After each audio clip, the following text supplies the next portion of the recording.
بسم الله الرحمن الرحيم وهبينما تلاده oo ay arbaca soo galayso sagaalka bisha September sanadka 2025 oo ku beegan 17ka bisha Rabiicul Awwal sanadka 1447 taariikhda hijriyada ku soo dhawaada mar kale iyo barnaamijkii qubanaha qodobada barnaamijkan caawa aan idinku haynana waxa kamid ah Israa'iil oo muddo dheer ku faa'iideysay weerarada qaarijinta ee ay qaado kadib markii ay beegsatay hogaamiyaasha ururka Hezbollah saraakiil sarsare oo ka tirsan ciidanka ilaalada kacaanka Islaamiga ee Iran iyo waliba saynisyahanadii Iran iyo ra'iisul wasaaraha Xuutiyiinta oo duqeymihii ugu dambeeyay lagu dilay caawa ceeb iyo fadeexa ayay dhex fadhidaa kadib markii ay ku guuldareysatay in ay beegsato hogaamiyaasha ururka Hamas cambaarin weyn ayaa ka imaanaysa caalamka Ruushka Shiinaha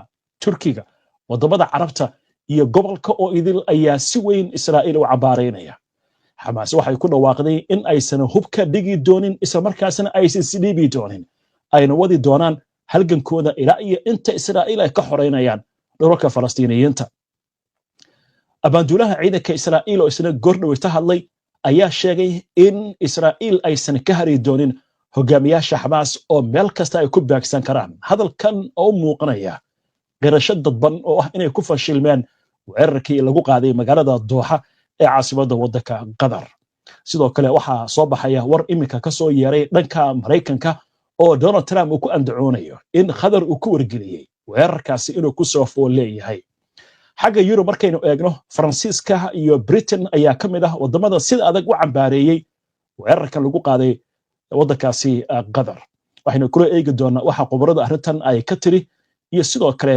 wararka amuurtan la xiriira soo dhawaada mar kale daawadayaal si aad u hesho wararkan barnaamijyada iyo macluumaadka aynu halkan ka soo gudbino haddii aad ka cusub tahay baraheena bulshada ama horey aadan ugu xirnayn hadda ku soo beer waad ku mahadsantihiin daawashada barnaamijka maxamed Cabdi ayaa barnaamijka caawa ila tawinaya waxaana intiisa badan barnaamijkan ama gebi ahaanba aynu ku soo qaadanaynaa macluumaadka iyo wararka la xiriira weerarka fashilmay ee Israa'iil ay isku dayday inay ku qarajiso ugu yaraan 6 ka tirsan hogaamiyaasha ugu muhiimsan ururka Hamas ee dhanka siyaasadda maxamed bal waxaad inoogu bilowdaa warkan ka soo yeeray Hamas ee lagu beeninayo in Israa'iil ku guuldareysatay weerarkii ay qaaday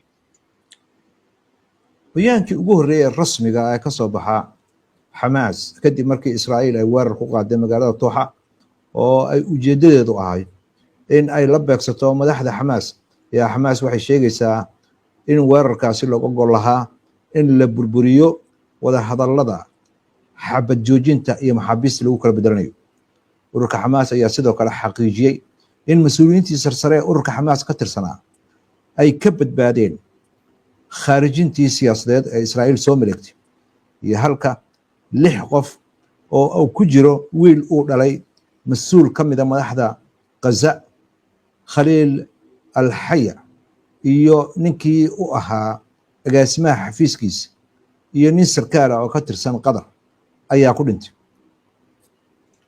waxa mar kale daboolka laga qaaday in falk dambiyeedka ay Israa'iil geysanayso iyo rabitaanka ay doonayso inay yareysato fursadaha lagu gaari karo heshiis ayaa ay ka hadleen ururka Hamas waayahay dhinaca kale maxamed ururka Hamas ee mas'uul sare oo ka tirsan ayaa isna hadlay oo arrintan xaqiijinaya laakiin hadal adag buu yiri oo ahaa inaysan hubka dhigi doonin isla markaasna aysan isdhiibi doonin qodobkaas inoo faahfaahay Suhail al-Hindi oo xubinka ah xafiiska siyaasadda ee ururka Hamas ayaa warbaahinta u sheegay in duqeynta dhacday xilli ay kooxda xafiiska siyaasadda ee ururka Hamas ay ka shirayeen inay ka wada xaajoodaan hindise ay dowladda Mareykanku soo jeedisay wuxuuna xaqiijiyay in hoggaanka ururka Hamas gabi ahaanba ay badbaadeen waxa uu ku tilmaamay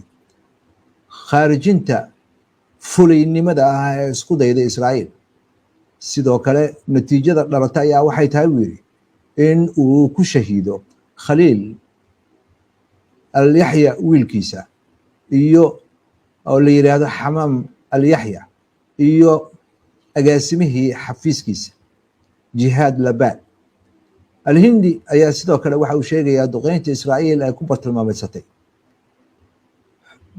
cid walba oo bini aadam ah oo xor ah oo caalamka ka jira ayay ku bartilmaameedsatay, wuxuuna ku nuuxnuuxsaday adduunka xorta ah waxaa waajib ah inay arrintan wax ka yidhaahdaan. wuxuuna intaas ku daray ururka xamaas waxa ay mas-uuliyadda dhabarka u saaraysaa maamulka Maraykanka weerarka dhacay, marka laga gudbo in ururka xamaas uu fariimo wax ku oola ka bixiyey hindisaha ay Maraykanku soo jeediyeen.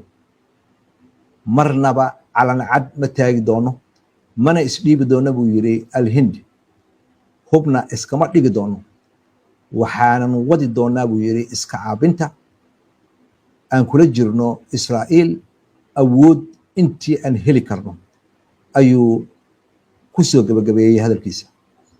waa gartay, waa yahay dhanka Israa'iil aynu eegno. Netanyahu ayaa goordhowe ka hadlay, muxuu sheegay maxamed? ra-iisul wasaaraha Israa'iil Benjamin Netanyahu oo jawaab ka bixiyey in weerarkii uu fashilmay ayaa sheegay in ciidamadiisa ammaanka mar horeba amar lagu siiyey inay soo diyaariyaan in hogaamiyaasha ururka xamaas ay beegsadaan. wuxuuna ammaanay duulayaashii diyaaradahaasi waday ee howlgalkaasi sida wanaagsan oga qayb qaatay. wuxuuna yidhi waxaa jiri doona buu yidhi fursado lagu howlgalo oo looga taqalusi doono, waa siduu hadalka u dhigay hogaanka ururka xamaas. waxaanan amarka bixiyey buu yidhi wasiirka gaashaandhigga inuu amarkaasi meel mariyo. waxaan dagaal kula jirnaa buu yidhi ururka xamaas, waxaan rabnaa inaan soo dayno maxaabiisteena. Netanyahu ayaa waxaa kaloo intaasi ku daray Israa'iil hore ayay oga taqalustay waxa uu ku sheegay khatartii jiritaankeenna halista ku ahayd ee Iiraan ka soo wajahnayd. wuxuuna digniin ku bixiyey in aynan jiri doonin mustaqbalka cid ka reeban weerarkeenna. cadowgeenna waxaa waajiba inuu ogaado buu yidhi dhiigga dadkeenna ma aha mid khasaaraya. Netanyahu ayaa waxa uu sheegay Israa'iiliyiintu inay mar hore ogolaadeen in aas-aaska loo dhigo madaxweyne Trump in uu dagaalka joojiyo. waxaanan ballan qaadnay in aan kula xisaabtami doono dadkeenna dilay, xaqiiqsanna doonana amnigeenna mustaqbalka jiilasha soo socda inaan ilaalino, ayuu ku soo gabagabiyey hadalkiisa. waa gartay. isla Israa'iil intayna ka bixin waxaa isagana hadlay afhayeenka baarlamaanka Israa'iil. isagu muxuu sheegay?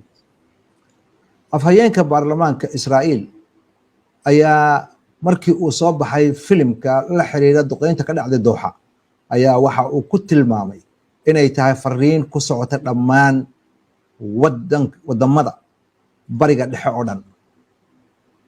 waa gartay, waa yahay. xagga Maraykanka dabcan waanu imaan doonaa Donald Trump oo goordhoweyta afhayeenkiisu ay hadashay, laakiin xubnaha ka tirsan aqalka Koongareeska ayaa siyaabo kale, aqalka sanadka ayaan ula jeeda, ayaa siyaabo kala duwan uga hadlay arrintan. maxay sheegeen maxamed? senator ka tirsan xisbiga dimuqraadiga oo gabar ah oo Jane Shaheen la yiraahdo ayaa sheegtay wax aad looga xumaaday inay tahay Israa'iil inay duqeyso magaalada Dooxa ee wadanka Qatar. waxayna ku tilmaantay Qatar in uu xulafo la yahay wadanka Maraykanka. waxayna ku baaqday in arrintaasi ay tahay dardargelin dagaal. waxayna sheegtay inay ku rajo weyn tahay in wada tashi laga yeesho arrintan sida ugu degdega badan. waa gartay, waa yahay. xagga Yurub markaan aynu qoraansanno waanu imaan doonaa quwadaha waaweyn golaha ammaanka ku jira sida arrintan ay uga hadleen iyo wadamada Carabta, laakiin Faransiiska iyo Ingiriiska hadal adag baa ka soo yeeray. maxay sheegeen madaxdooda maxamed? madaxweynaha Faransiiska ayaa sheegay Israa'iil duqeynta ay u geysatay Qatar in ay tahay waxaan la aqbali karaynin sabab kastoo Israa'iil ay sheeganayso. wuxuuna ku nuuxnuuxsaday in Faransiiska uu garab taagan yahay Qatar iyo amiirkooda Sheikh Tamim bin Hamad Al Thani. wuxuu sidoo kale madaxweynaha wadanka Faransiiska uu carabka ku adkeeyey inay waajib tahay in la ogolaado inuunan dagaalka ku baahin gobolka bariga dhexe. ra-iisul wasaaraha Britain ayaa asna cambaareeyey weerarada Israa'iil ay ku qaaday magaalada Dooxa ee caasimada u ah wadanka Qatar. wuxuuna ku sheegay waa in mudnaanta koowaad la siiyaa si dhaqso ah in xabad joojin loo gaaraa maxaabiistana la soo daayaa lana dardargeliyaa gargaarka bini'aadanimo ee loo furayo marinka Gaza. waa gartay waa yahay dhinaca kale aynu ka eegno waxaa soo baxaya warar sheegaya in mas'uuliyiintan Xamaas ilaa iyo shalay iyo maalmihii la soo dhaafay qaarkood ay ku sugnaayeen waddanka Turkiga laakiin Israa'iil ay sugaysay inay ka soo tagaan halkaasi warkan bal inoo faahfaahin inagu hadhowtidana sii falaqayn doonaa. warbaahinta Israa'iil ayaa ku waramaysa in ciidanka ay sugayeen in hogaamiyaasha ururka Xamaas ay ka soo noqdaan dalka Turkiga ka hor inta aan lagu bartilmaameedsan magaalada Dooxa ee caasimadda ah dalka Qatar. waxayna arrintaasi keentay su'aalo badan. maxay tahay sababta Israa'iil ay uga baaqsanaysay in ay ku duqayso hogaamiyaasha ururka Xamaas markii ay ku sugnaayeen waddanka Turkiga? waa sii falaqayn doonaa qodobkaas qaybta falaqaynta laakiin dhanka Qatar warbay ka soo saartay ilaa hadda macluumaadka ku saabsan khasaaraha ka dhashay maxaynu ka ognahay warkaas. wasiirka arrimaha gudaha ee Qatar ayaa sheegay in weerarka Israa'iil ay ku qaaday magaalada Dooxa uu horseeday in uu ku shahiiday xubin ka tirsan ciidamada amniga gudaha oo waajibaadkiisa gudanayay waa sida hadalka loo dhigay halka qaar kalena ay ku dhaawacmeen. bayaankan ka soo baxay wasaaradda arrimaha gudaha ayaa lagu xaqiijiyey in la qaadayo dhammaan tillaabooyinka muhiimka ah lagu difaacayo muwaadiniinta Qatar iyo dadka degan Qatar. waxaana lagu nuuxnuuxsaday in amniga gudaha ciidamadooda dhammaantood la howlgeliyo oo ka qayb qaadanayaan dadaalada lagu ilaalinayo amniga dadweynaha. waa gartay waa yahay gudaha Mareykanka haddaynu dib ugu laabanno senator ka mid ah kuwa aadka u taageera Israa'iil oo qalbiga iyo laabta ka jecel aadna saaxiib ula ah madaxweyne Trump ayaa goordhow ka hadlay. muxuu sheegay Lindsey Graham? senator ka tirsan xisbiga jamhuuriga oo xag jir ah oo la yiraahdo Lindsey Graham oo lagu yaqaano inuu si weyn u taageersan yahay Israa'iil xulafana la ah madaxweynaha Mareykanka Donald Trump ayaa sheegaya in uu la hadlay Netanyahu kulanna uu la yeeshay wasiirka arrimaha istiraatiijiyada Israa'iil Ron Dermer si ay wada xaajood uga yeeshaan wixii maanta Qatar ka dhacay. waxaa sidoo kale muuqata buu leeyahay in ay waxtar weyn leedahay kulanka aan la yeeshay hogaamiyahaasi iyo saaxiibkaasi wanaagsan Ron Dermer oo ah wasiirka arrimaha istiraatiijiyada.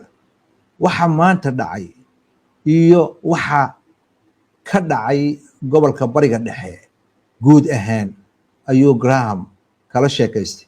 Graham ayaa bartiisa bulshada ku qoray arrintaasi. waxaa kaloo uu sheegay inuu teleefon kula hadlay ra'iisul wasaaraha Israa'iil Benjamin Netanyahu ayaa ku nuuxnuuxsaday buu yiri oo ii sheegay buu yiri in uu aad ula dhacsan yahay madaxweyne Trump. wuxuuna ugu baaqay madaxweyne Trump in uu taageerada taariikhiga ee Israa'iil u hayo oo aanan laga noqonayn ama laga labalabeynayn inay sii socoto aadna ay ula dhacsan yihiin sida Trump uu u taageersan yahay xukuumadda Israa'iil. waa tahay waanu imaan doonaa markaa wararka kale ee degdega iyo weliba falaaqaynta oo khubaro ay ka hadlayso iyo sida caalamku arrintan ay uga falceliyeen. laakiin intaan u gudbin macluumaadkaas waan isku soo laaban doonaa daawadayaal aynu ku hakanno qadar xayeysiina. soo dhawaada mar kale daawadayaal weli waxaad la socotaan barnaamijkii qubanaha. waxaadna kala socotaan barnaamijyadeena bogagga bulshada internetka aynu ku leenahay. hagaag waxaad falaqayntan u gudbi doonaa gaar ahaan khubarada arrintan waxa ay ka tiri laakiin madaxweynaha Mareykanka Donald Trump afyeenkiisa ayaa goordhowta hadashay shir jiraa'id ay qabatay. waxa ay sheegtay in aqalka cad uu xaqiijinayo in militariga Mareykanku Israa'iil ay ka heleen macluumaadka ah in weerar uu ku fool leeyahay magaalada Dooxa Xamaas lagu qaadayo. war-saxaafeedka waxaa lagu sheegay in madaxweynaha Mareykanka uu amray wakiilkiisa bariga dhexe Stephen Witkoff inuu la hadlo Qatar una u sheego weerarkaas inuu ku soo fool leeyahay. waxay sheegtay in Trump uu qadka telefoonka kula hadlay amiirka Qatar iyo ra'iisul wasaaraha Qatar. isla markaasna wuxuu sheegay inuu u xaqiijinayo dib dambe inuusan u dhici doonin weerar Israa'iil ay ku qaadaa waddanka Qatar. aqalka cad wuxuu kula xusay in duqeynta keligeed go'aankeeda ay ahayd mid lagu qaaday Israa'iil isla markaasna lagu qaaday Qatar wax faa'iido aysan lahayn oo aysan u horseedeen faa'iido Israa'iil iyo Mareykanka taasoo muujinaysa walaaca laga qabo in weerarku uu carqaladeeyo dadaalada dhanka diblomaasiyadda wuxuu ku tilmaamay dhacdo nasiib darro ah wuxuuna sheegay in si kale wax loo xallin karay si hadalku uu yiri laakiin wuxuu yiri Xamaas meesha in laga saaraa waa muhiim waa in la soo daayaa maxaabiista lagu haysta marka Gaza waxa kale oo wararka imika soo dhacaya kamid ah mas'uuliyiin ka tirsan militariga Israa'iil ayaa waxa ay sheegayaan inaysan ka lidi doonin ilaa iyo inta Xamaas ay beegsan doonaan meel walba ay joogto warar kale degdeg hadda soo dhacay waxa kamid ah militariga Israa'iil oo ku andacoonaya in ay ka hortageen gantaal laga soo tuuray dhanka Yemen sida hadalka loo dhigay maxamed xagga qubarada aynu eegno bal waxaad inooga warantaa ninkan hore uga tirsanaan jiray ciidanka Mareykanka oo arrintan ka hadlay waxa uu ka yiri Adam Clements oo hore sarkaal uga ahaan jiray ciidamada Mareykanka ayaa sheegaya in maamulka Trump doorkiisa ilaa ay hadda u muuqdo mid isku dhaxyaacsan haddii dowladda Mareykanka ay ogeyd weerarkan dowladda Mareykanku waxa ay rabi lahayd in ay la baxdo ama markay ugu yaraato ay gabaad siiso diblomaasiyiinteeda waaweyn iyo saraakiisha sarsare ee ciidamada ee ku sugan Qatar waxa kale uu yiri wax la yaabo ah yey tahay cidda hadda arrintan maareynaysa haddii dowladda Mareykanka ay u sheegtay Israa'iil waxa ay sameynayso iyo haddii dhinaca kale Israa'iil ay ku wargelisay Mareykanka waxa ay sameynayso waxay ila tahay buu yiri arrintaasi ayaa waxa ay tahay arrin weli socota oo aanan gunaanidkeeda la gaari karin waayahay qabiir kale oo isna arrimahan ka hadlay ayaan u imaan doonaa laakiin war degdeg hadda soo dhacay dhanka Turkiga warar laga helay waxay sheegayaan in sirdoonka Turkigu ay ka war heleen diyaaradaha F-35 oo ku socda dalka Qatar dhankiisa isla markaasna Qatar ay ku wargeliyeen inay jiraan diyaaradahaas inay ku soo fooleeyeen arrimahaas waynu sii falaqayn doonaa maxamed ninkan khabiirka ah oo ka tirsan King's College magaalada London arrintan wuxuu leeyahay waa arrin ka soo horjeeda danaha Mareykanka muxuu ku fasirayaa Rob Rimford oo aqoonyahan ku takhasusay arrimaha amniga kana tirsan jaamacadda King's College ee magaalada London ayaa sheegaya halka waxa dhacay iyo Israa'iil doodeeda iyo weerarka ay ku qaaday Dooxa uu fahmi karayo haddana waxa la yaabo waxa weeye in dowladda Mareykanka ay ogolaatay in weerar noocaas oo kala ah Israa'iil ay qaado iyadoo oo aan Mareykanka la wargelin Israa'iil haddii ay go'aansatay sidaasi faa'iidada laga gaari karayo ee in hoggaanka ururka Xamaas in laga takhalusaa ay qiimo kasta yeelan karto iyo xiriirka Qatar waxyeelada u keeni karto ayuu ka hadlay waxaanu yiri arrintaasi waxay ka soo horjeedaa danaha qaranka ee waddanka Mareykanka waxaan maqalnay buu yiri lafagurayaal badan oo sheegaya in dowladda Mareykanka ciidankeeda dhexe ee SATCOM loo yaqaano inay halkaasi saldhig military ku leeyihiin waxaana cad buu leeyahay in khatar weyn ay galeen muwaadiniinta Mareykanka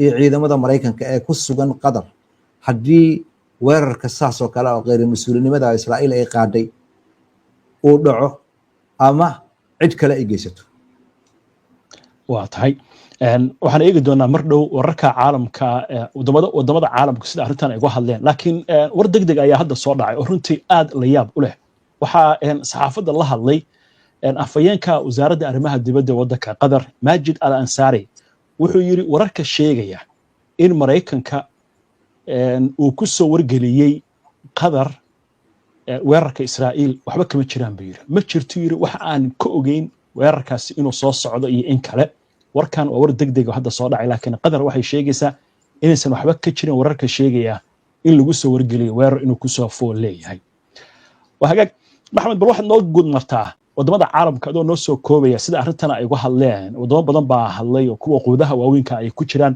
bal inoo guud mar waxa arrintan laga yiri cambareyn caalami ah ayaa ka timid dhammaan dalalka carabta iyo meelo ka fogfog oo lagu cambaareynayo Israa'iil weerarka ay ku qaatay Qatar xadgudubna ku samaysay madax bannaanideeda khatarna ku ah xasiloonida gobolka bariga dhexe. Saudi Arabia ayaa amiirka dhaxalka iskale Maxamed bin Salmaan waxa uu taleefon u diray amiir Sheikh Tamim wuxuuna u xaqiijiyey inuu si buuxda u taageerayo una cambaareynayo weerarka gardarrada Israa'iil soo qaaday, wuxuuna ballan qaaday inuu awood walba ku taageeri doono waddanka Qatar. Jordan boqorkeeda Cabdallaha labaad ayaa isna Sheikh Tamim ku sheegay in Qatar amnigeeda uu yahay sida amniga Jordan oo kale. Wasiirka arrimaha dibadda ee waddanka Qatar Ayman Safadi ayaa ku sheegay weerarka inuu yahay mid fulaynimo ah oo xadgudub ah. Waxa uuna dalbaday caalamka in ay Israa'iil arrintaasi ka cabsi geliyaan weerarada noocaas oo kale ah. Waddanka Istaga Imaaraadka Carabta ayaa isna sidoo kale cambaariyey oo barbar istaagay waddanka Qatar. Jamhuuriyadda Federaalka ee Soomaaliya ayaa ku baaqday in weerarka Israa'iil ay ku qaaday Dooxa in uu yahay fal guracan oo argagixiso xadgudubna ku yahay qawaaniinta caalamiga ah. Kuwait ayaa sidoo kale cambaaraysay, Cumaan ayaa sidoo kale cambaaraysay. Falastiin madaxweynaheeda Maxamuud Cabbaas ayaa ku sheegay xadgudub weyn inay tahay, waxaana sidoo kale cambaariyey dowladda Masar oo ku sheegtay in falkaasi uu yahay mid khatar ah oo dagaalka dardargelinaya. Suuriya ayaa si weyn u cambaaraysay, sidoo kale Ciraaq ayaa cambaaraysay.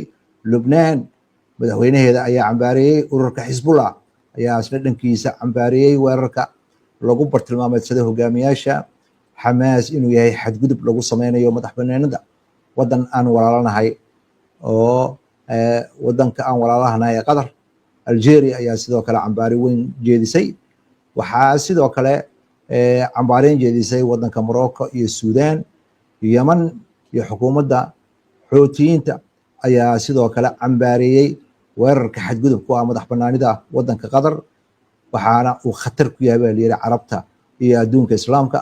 Waxaa sidoo kale ay cambaareyn kasoo yeeraysaa wadamada caalamka. Turkiga ayaa sidoo kale ku sheegay arrintaasi inay tahay arrin laga xumaado, waxayna caddeyn u tahay Israa'iil inay ku aqdaamanayso argagixiso dowladnimo. Iiraan ayaa ku sheegtay falkaasi mid khatar ah oo faldambiyeed ah. Norway ayaa sidoo kale cambaaraysay.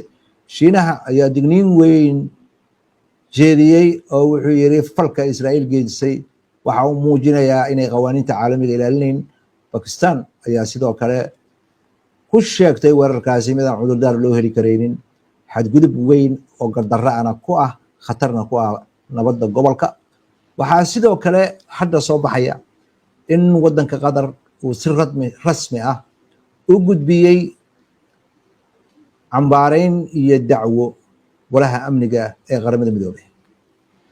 waayahay markaan falanqaynta u wareegayno Maxamed, arrinta la isweydiinaya waxay tahay Maxamed, qariirada markaynu eegno Israa'iil cirifkaasay ku taal badda Mediterranean-ka, Qatarna waxay ku taal gacanka Bershiya ama Khaliijka.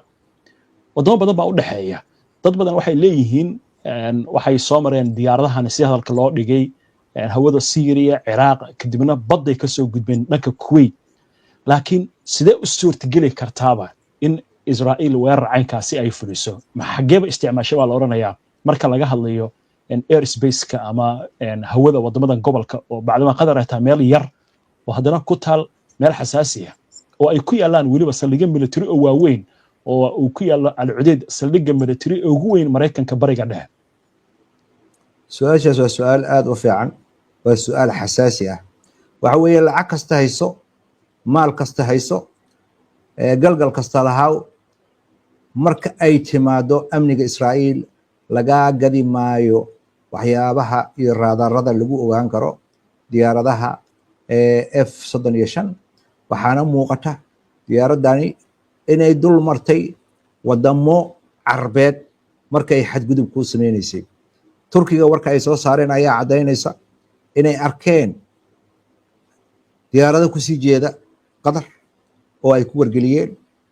laakiin wadamada carabta kulligood wax haysta lama arko raadaaro diyaaradahan lagu ogaan karo xoolahooda iyo maalkoodana waxay ku khasaariyeen sida khabiirada hadalka u dhigayaan in ay hub ka gataan wadamada reer galbeedka laakiin hub kastoo ay gataan waxa weeye mid dhiman oo aanan ku filnayn in amnigooda iyo hawadooda ay ku ilaaliyaan duqeynta markay dhacdo wixii ka dambeysay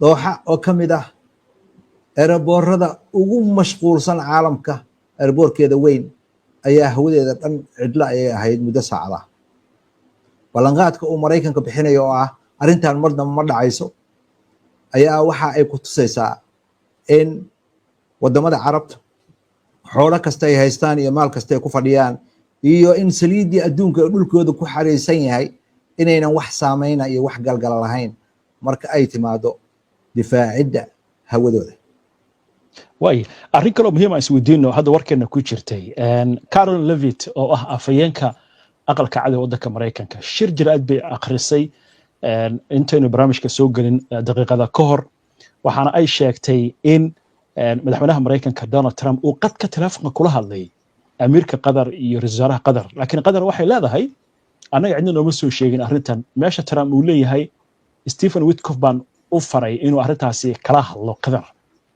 labadaas war oo iska soo horjeeda wali waa kana Majid Al-Ansari halkan ka la soo saaray bartiisa bulshada hadalka uu soo dhigay uu beeninayo gabi ahaanba inaysan hayn macluumaad la xiriira in hore lagu soo wargeliyay arrintan Trump markuu hadalkiisa uu ka soo yeeray afayeenka aqalka cad in afayeenka wasaaradda arrimaha dibadda Qatar warkan uu jeediyo soo wajigabax iyo yaxyax ku noqomaysa Mareykanka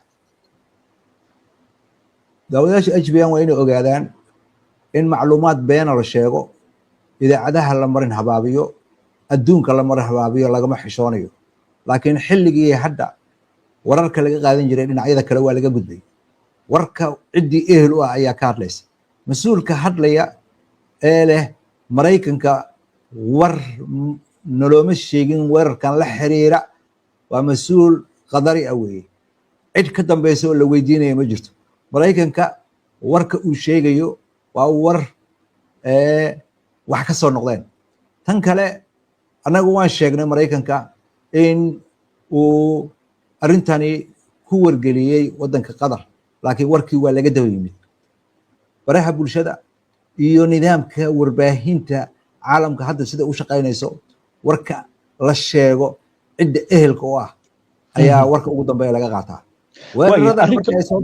weeraradan markii ay soo baxeen Israa'iil dhankeeda hatta magacyadii mas'uuliyiinta ay dishay ayay ka hadlaysay anaga waa ka gaabsanay idaacadeen hore waxaan sugaynay dhinaca Xamaas warka ka soo baxa Xamaas inay madaxdii oo dhan badbaado ayay sheegtay waxa weeye dagaalka ayay ka mid tahay idaacadda iyo wararka la isku marin habaabinayo way arrin kale marka muhiim aan ka eegno Israa'iil waxay ku guuleysatay inay kharijiso madax aad u fara badan gobolka bariga dhexe Iiraan taliyaal ciidan iyo saynisyahanno waxa ugu dambeeyay weerarka Xuutiga ra'iisul wasaarihii lagu dilay iyo xubno wasiir ah Xasan Nasrallah Ismaaciil Haniyeh laftiisa oo lagu dilay magaalada Tehran rag badan bay Lubnaan iyo Syria ku baagsatay iyo meelo kaleba laakiin arrintan Qatar inay ku fashilantay Netanyahu caawa muxuu ku sugan yahay Netanyahu tabarta kaliya u hartay waxa weeye maadaama ciidankiisa ay jabeen Xamaasna ay adkaatay caalamka oo dhan uu ogsoon yahay inay Xamaas adkaatay cidda kaliya aan ogsoon ee la baqsanayo waxa weeye dadka wali ka dhageysanaya Israa'iil iyo Mareykanka war ka dhageysanaya waxyaabaha socda ayaa waxay tahay Israa'iil waxay rabtaa wax badbaadiya hore ayuu Netanyahu u sheegay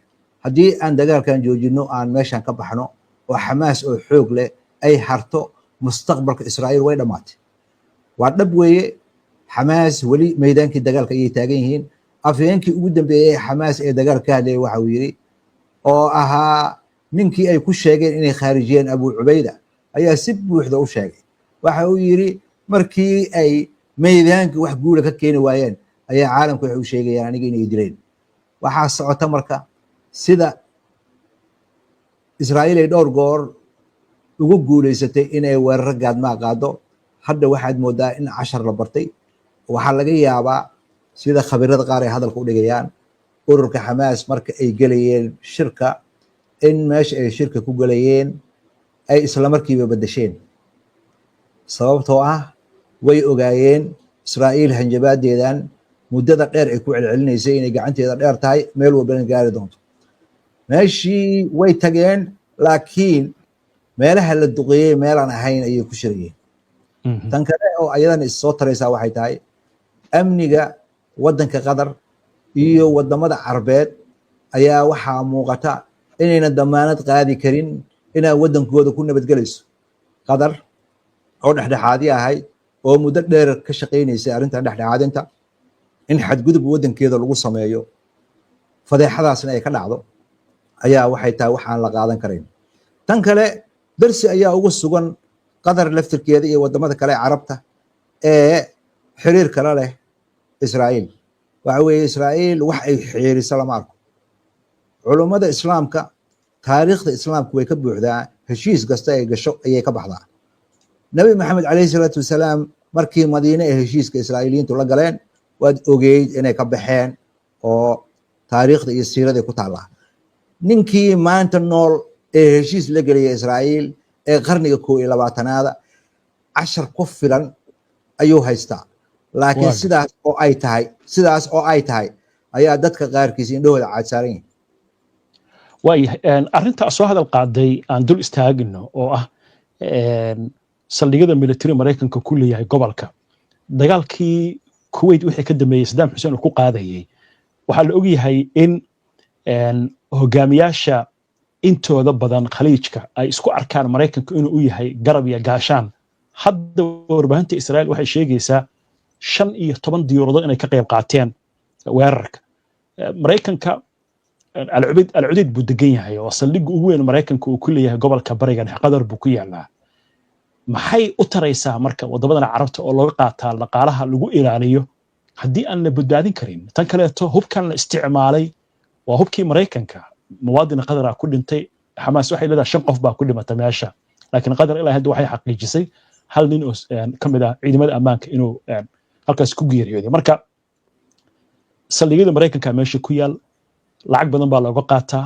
Qatar bishii May madaxweyne Trump waxay siisay diyaarad Boeing 747 oo 400 milyan oo dollar ku fadhida, laakiin qalabka lagu soo weeraro qalabkii Mareykanka meesha Mareykanka degan. maxay u taraysaa marka wadamadan Carabta dhaqaalaha badan ugu bixinayaan saldhigyadan meesha ku yaala? miyaysan ahayn maanta in laga fakaro meelo kale? tusaale Shiina wuxuu soo bandhigay waynu arkaynay qalab military meesha hadda Mareykanka iyo Israa'iil isticmaalayaan iyo adduunyada kale gantaalo in gantaal laga horgeeyo. laser buu soo bandhigay Shiina. arrinta ma noqon kartaa kala wareegii ma ka bilaaban karaa arrintan iyo isbedel ma ku imaan karaa gobolka? wadamada gacanka ku yaala ma wada shaqeeyaan, qof walba dantiisa ayuu ka shaqeeyaa. ammaankooda wadamada ammaankooda la ilaalinayaa waxa weeye waa erayo la isugu beenguurayo. waxa ammaankooda la ilaalinaya waxa weeye caa'ilaadka wadamada ka taliya sida khabirada qaar ay hadal ku dhigayaan oo Cabdibaari Cadwaan ka mid yahay. waxa weeye ayaga iyo dadkooda la kala ilaalinaya. waxa weeye agabka militariga ee laga gado waxa weeye waxaa ku bulaalaya shirkadaha hubka sameeya oo lacagta guranaya. hubkii casriga ahaa oo ay soo gateen markii ayaga dhankooda ay soo gaarto baa ka dhiman.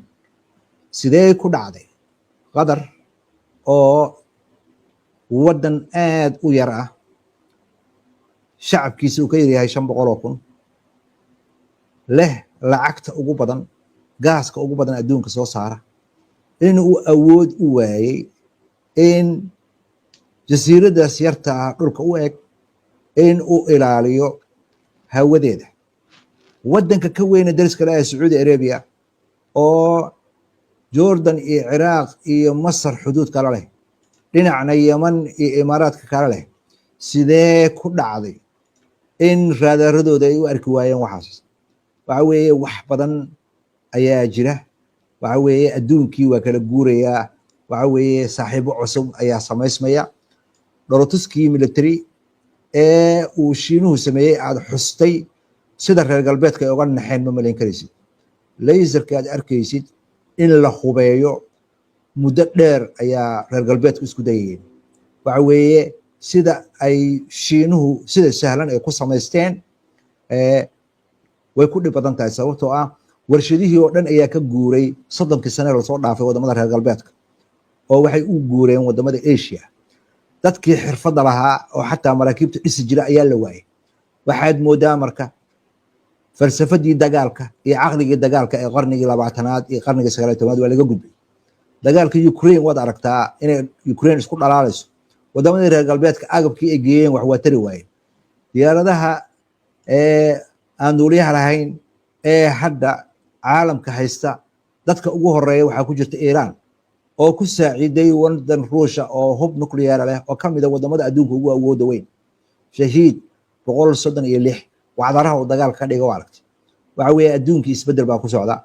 wadamada carabta arintan 10 ayay u tahay sida khabiirada qaar ay hadal ku dhigayaan, laakiin 10 kamid wax laga baranayo ma yahay weey. way aan ku soo gabagabayna marka Hamas waxay xaqiijisay oo dawladda qadarna ay xaqiijisay mas'uuliyadda Hamas inay u fadhiyeen inay darsaan hindisihii madaxweynaha Mareykanka Donald Trump soo bandhigay oo ahaa in ay aqbalaan xabajoojinta isagoo u soo jeediyay maxaabiista la soo daayo laga wada hadal dagaalka in la joojiyo isla maalinta ku xigta.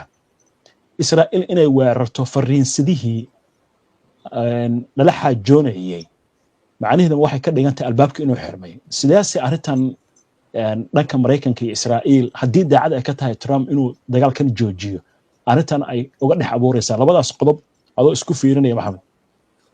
su-aashaas ay weydiinayso su-aal aad iyo aad u culus weeye. in Israa'iil dagaalka ay ku fashilantay ayaa la qarinayaa.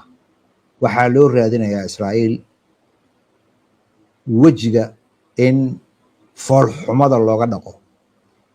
Hamas waxaa lagu dirqinayay in ay yeesho waxyaabaha Israa'iil ay soo jeedinayso. Hamasna waxay miiska la yimaadeen. Israa'iil waxay xoog ku weyday, Mareykanna ma siin karo, cid kalena ma siin karto, mana tanaasuleyno. Israa'iil sababta ay u duuleysaa waxay tahay waxaa soo cadaanaysa oo saraakiisheeda iyo khabiiradeeda militariga iyo siyaasiyiinteeda iyo ciidamadeeda iyo kuwii dagaalka ku jiray ay kulligood sheegayaan in dagaalka ku dhufo ka dhaqaaqdaaya Hamas wado inayna Israa'iil tabar u haynin iyo ururada kale oo iska caabinta wada. agabkii militariga ee meesha ay geeyeen waa laga cawday. baabuurtii qafilnaa taangiyadii waa la dhalaalinayaa. askartii kaliya uma hayaan ay safka hore ku tagaan. waxa ay Israa'iil bilowday marka daara waaweyn inay burburiso iyo si ay jabkeeda ku qariso in ay duqeyso wadan aan arrimahan ku dhex jirin oo dhexdhexaadi ah. waxaasoo dhan Mareykanku waxa uu raadinayaa in Israa'iil taageeradii Mareykanka iyo reer galbeedka ay siinayeen ay wax ku tari weyday, inay jabtay. dagaalkana waxa weeye dagaalkii koowaad oo ay Falastiiniintu la galaan Israa'iil, waana dagaalkii ugu dheeraa oo Israa'iil ebed gasho, waana ku jabtay dagaalkan. xoog, xeel, qalab, diblomaasi, wax kastoo loo sameeyey. waxaana soo baxday xaasidnimada, cunsurinimada, muslim nacaybka wadamada qaar oo Mareykanku ka mid yahay. waxaa kaloo ayadana su-aasheeda qaybta labaad laga hadlayaa Israa'iil xishood wax la yiraahdo ma jiro. nafla caari weeye xukuumadda Netanyahu iyo wasiiradiisa xag jirka ah. markii weerarkan u dhacayay nin mas'uul ah oo Israa'iili ah oo ka hadlayay arrimahan markii ay fakadeen mas'uuliyiintii Hamas oo ay tiigsanayeen wuu hadli waayay. mikrofoonada ayadoo hor yaalaan sidii u naftuuray waa yaabaysaa iyo cabsida haysa. waxa weeye tan xag Ilaahay kama noqon, way badbaadeen, mana u muuqato in wax wada hadal ah oo ay sii socon doonaan. in Israa'iil laga adkaaday inay cadaato. golaha guud ee qaramada midoobay kulankan laga hortegayo oo xataa keenay wadankii dhexdhexaadiyaha in la weeraro waxa weeye sidii loo badbaadin lahaa go'doominta ku soo foodle Mareykanka iyo Israa'iil mustaqbalkeeda. waxaana muuqata wax kastoo dhacaba in golaha ammaanka shirkiisa uu dhici doono.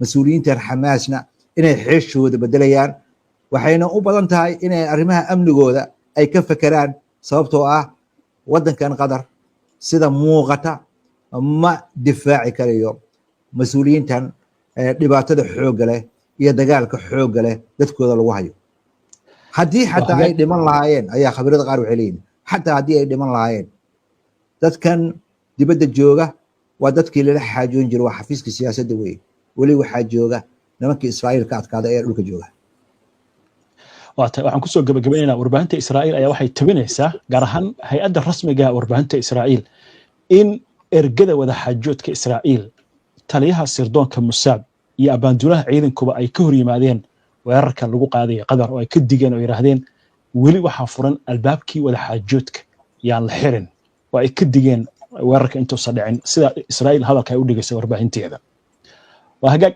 Maxamed aad baad u mahadsan tahay daawadayaashana way mahadsan yihiin mar kale ayaan soo dhaweynaynaa inta ayaa caawa kusoo gabagabaynaynaa barnaamijkii qubanaha waana ku mahadsan tihiin daawadayaal daawashada barnaamijka si aad ula socoto wararkan barnaamijyadan iyo macluumaadka aynu soo gudbino haddii aad ku cusub tahay baraheena bulshada ama horay aadan ugu xirnayn hadda ku soo biir aynoo barnaamijka xiga insha Allah inta ka horeysa nabadgelyo